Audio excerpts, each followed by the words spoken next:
If you like what you're hearing, put your money where your media is by subscribing to independent podcasts like this one. Go to lauraflanders.org/membership. And thanks.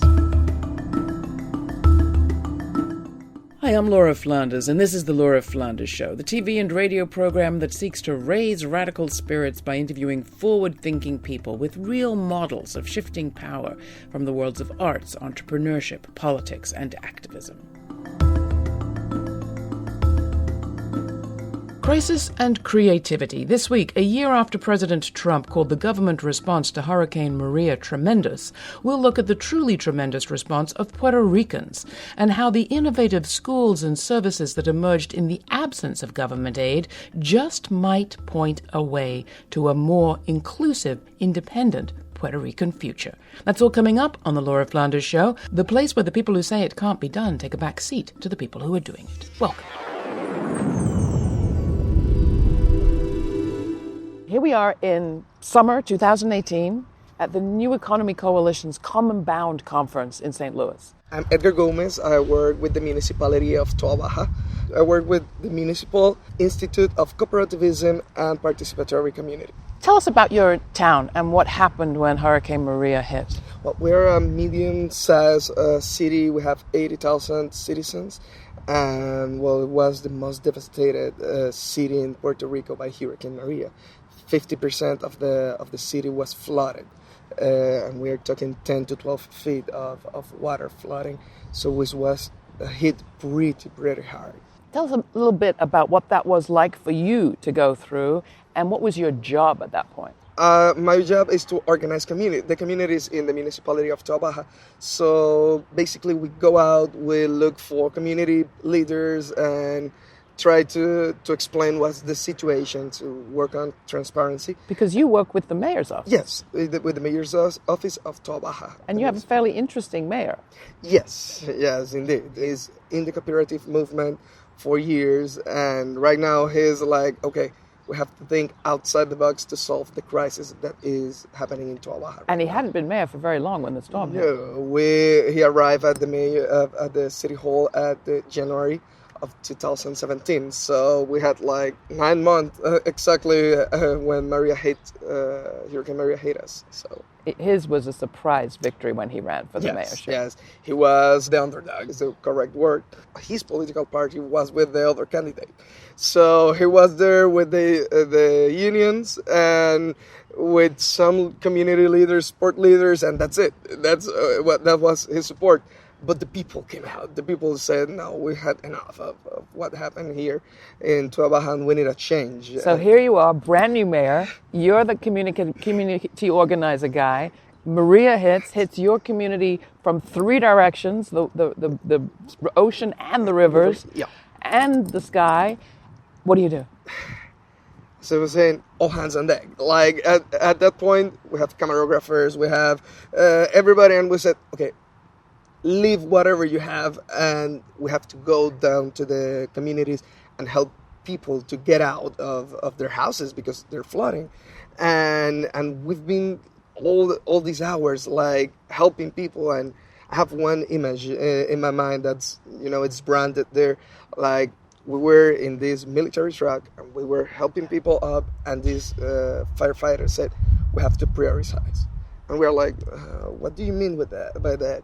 And he just turned around and said, okay, women and children do a line here, like old people do a line here, and men, you have to wait outside. And that's the moment that you say, oh, this is real. Like, you're not prepared for this. And that was the level of the crisis that we were having at that moment in Toa Baja. So it's a changing situation. Like, people still affected by that. And now we're here 10 months after Hurricane Maria, and we think, okay, it has passed, we can rebuild from this. But no, when it start raining, the kids go running to their moms and it's going to flood again, Mom. Do we have to leave the house? So now we're trying to rebuild not only the houses, but the people, the spirit of the people after this situation. The spirit of the people showed itself in these 10 months. We've all heard, or at least many of us have heard in the United States, that neither the federal government, the government in Washington, nor the local government were really able to respond to the crisis, or chose not to respond adequately to the crisis. Your community managed how? Well, I was telling you yesterday, like 3 days after Hurricane Maria, we were at this basketball court and we were prepared to receive the aid because we said, well, this was bad, so help must be coming that way. And okay, FEMA's here. Like, okay, what are you bringing? I will have 1 pallet of bottled water. FEMA brought 1 pallet of water. And we were like, we just evacuated 4,000 people, and you're bringing us 1 pallet of water. What are we supposed to do with this? So this is not enough. So the immediate reaction of the mayor was like, okay, we have to get in touch with the local business owner. They should be able to help. And that was the action. We went to the local supermarkets, local pharmacies, local markets, and they were like, okay, yeah, have this, just distribute it. Well, we started to repackaging. You get 24 bottles of water in one package, and usually you give 1 to the family. No, we had to open up and do 3 or 4 bottles package so we can go out and distribute. We didn't have enough hands. We didn't have enough cards. So people start showing up at the basketball court and we're like, hey, I haven't received my water. Hey, I haven't received food. What are you doing with all these things? And we're like, hey, we cannot go out to every house. But you know what you're going to do? Go to your community, do a list of all the peoples, of all the houses that you have, and write what you need, what they need, and come back and we'll give it to you and you can deliver it. And at first it was shocking for people, and then people start showing up like, hey, they told me like I can help to deliver the things in my community. We have old people in the community that can come out. Can I do it? Yes, just give me your name, and that's how it started working. You create through this process a cohort of leaders, of organizers, of contacts in the regions of your city. But you'd already built a system of sort of self-governance around your election. Talk about that. That's true. When we arrived to government, we found out that the municipality have a $208 million debt. So $208 million debt for how big of a population? 80,000 people. We had a huge bad administration problem, and we were like, okay, how are we going to work with this? How is people going to understand it? And we said, well, we have to communicate it to people. We organized the first municipal assembly. So we told everybody, come, and we want to explain you what's been happening here in Toa Baja. It was amazing. The 400, more than 400 people show up. People understand it. People start to see the how bad the situation was, and started to give solutions. So we've been talking very local, and your story is fantastic. But it also, it seems to me, puts it flips the script on the, U.S.-Puerto Rico relationship. I know that you think about these sorts of things and the colonial context in which this whole relationship exists. What are you making of it? What are you making of this experience? First, it has put Puerto Rico on the spot. Yeah. Like, everybody that didn't know Puerto Rico existed, now at least in the United States, have seen Puerto Rico. At least they're like, okay, do we own that? That's our? So at least that question is being made.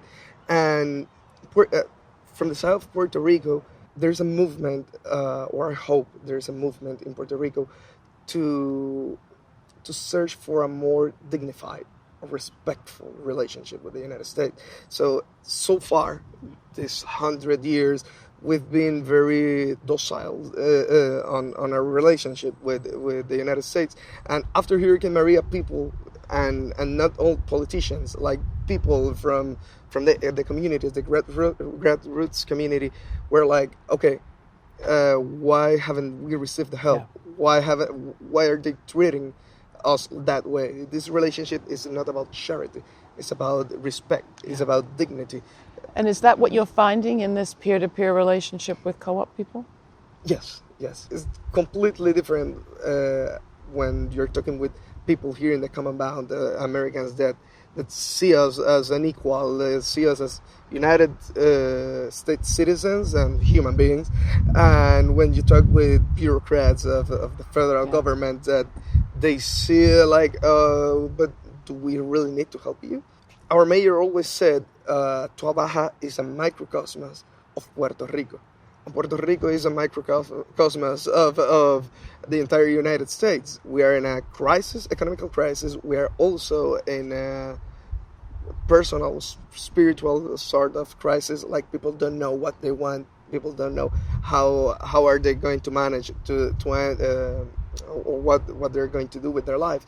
So if we in Toa Baja can look for different ideas, different ways of managing the economical crisis and the personal crisis, so at least there's an outlook, or a better outlook for Puerto Rico, and maybe we can be example for other communities and other cities here in the States and around the world.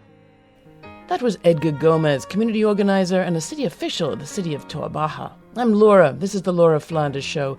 It is 1 year after Hurricane Maria, and we're sharing stories of Puerto Rican people rebuilding, organizing, and finding solutions in the absence of government aid that just may serve them well into the future.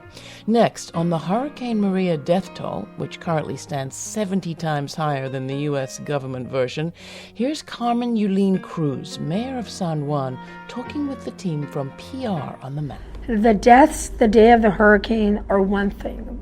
Every death after that has to do with not having the appropriate medical conditions, not having the appropriate sanitary conditions, not having the appropriate health conditions, not having the appropriate food or water intake.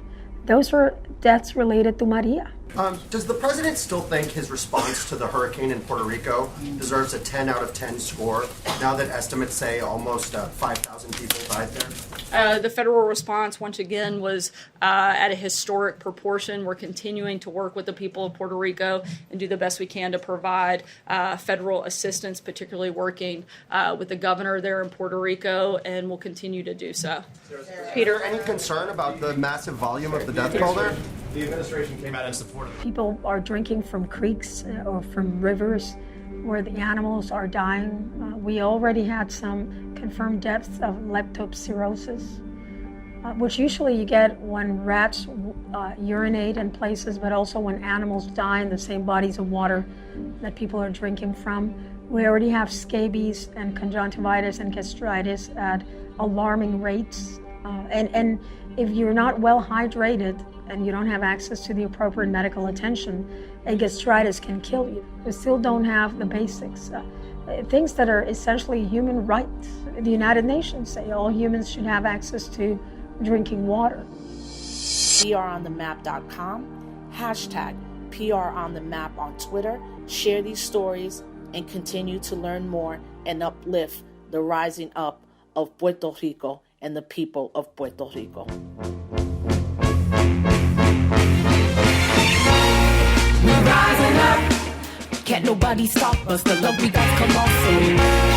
We're rising up, white supremacy, your throne's about to topple. We're rising up, all imposters of power petrified like fossils. I ain't weak, and I ain't proud, and I ain't running, no, I ain't running.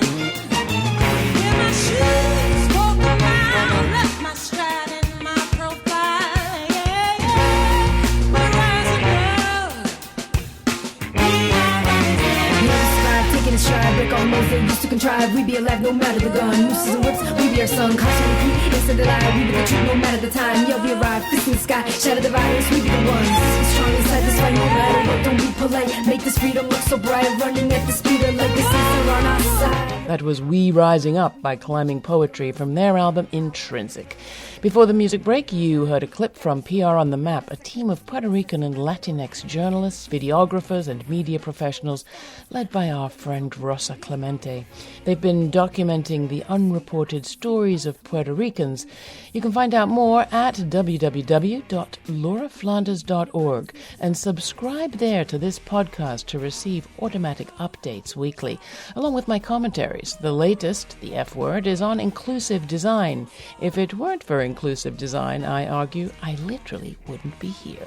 Find out how. And for our special report on disability justice, both the TV and audio versions, check out our archives. Again, that's www.lauraflanders.org.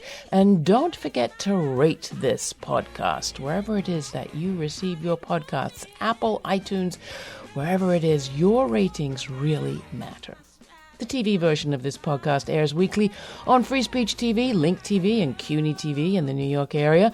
If your community radio station wants to join the network of Pacifica affiliates that carry the show, let us know, and we'll help you get the information you need. You can write to me, that's Laura, L-A-U-R-A, at lauraflanders.org. Next, it's been a year since President Trump called his own response to Hurricane Maria tremendous. We're looking at the truly tremendous response of Puerto Ricans acting in, mostly, the absence of government help. Next, two women who've been rethinking education in the face of the crisis. Ana Iris Guzman Torres, who is executive president of Nuestra Escuela, and Nicole Teresa Ramos, who is campus coordinator of Universidad Sin Fronteras. I spoke with them at the New Economy Coalition's huge biannual Common Bound Conference, which took place this summer in St. Louis. Alternative education is very important in Puerto Rico because we can create a curriculum based in our dreams and goals. The curriculum in Puerto Rico was created based on the industrialization era, and now we are in Information 1, and it's very, very different.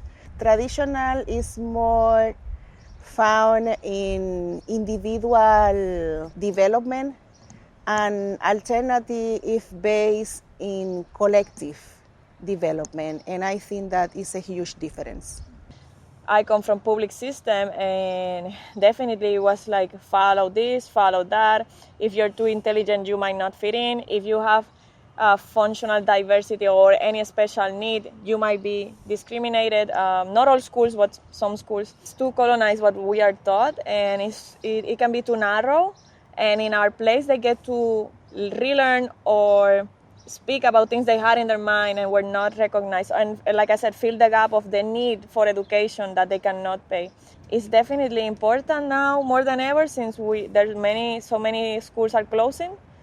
My son's school is closing, actually. And definitely there has been more need, and people have been asking us, hey, can you facilitate in the South? Can you facilitate in Vieques? Can we make a collaboration? They've been asking like for training. People from other smaller organizations or saying, we want to, even though they don't want to make an educational project, they say we want to work our meetings in a participatory way. And we want to do it the way you do it in your classes, because it's like horizontal, and it seems like you fight less or you don't fight, or you get along better. That's why the committee grew up also. So, and that's why we need to make even more collaborations, so that people, yes, can train themselves with us in some way, and then repeat that on their places and on site. And I know Nuestra Escuela. Yes. In our case, we are working very hard in healing stress post-traumatic, because many of our students lost families, and some families traveled to United States, and some families are now broken, and some families lost their jobs, and too many lost. In that way, we design a workshop. It's a long-term workshop, working with the healing, but throughout different ways, alternative ways. Mm-hmm. For example, we are working with music therapy and yoga classes, and also we are rethinking our model because the country changed. Mm-hmm. And if we are an alternative school that responds to the necessities of our people, we have to rethink everything. But now we are working very intensely to support the cooperatives between our graduates in order that they can really get money, enough money, mm-hmm. to sustain their own lives. We don't want to reproduce capitalism.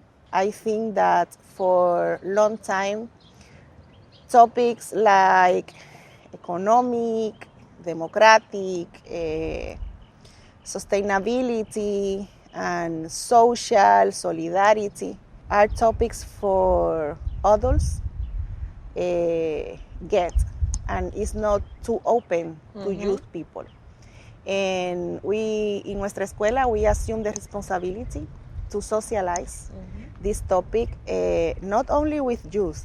Education in Puerto Rico looks like space where the students and kids has voice and have a guideline relate to the country that we want to create, because now we are just learning because somebody think that is good for me to learn about that, mm-hmm.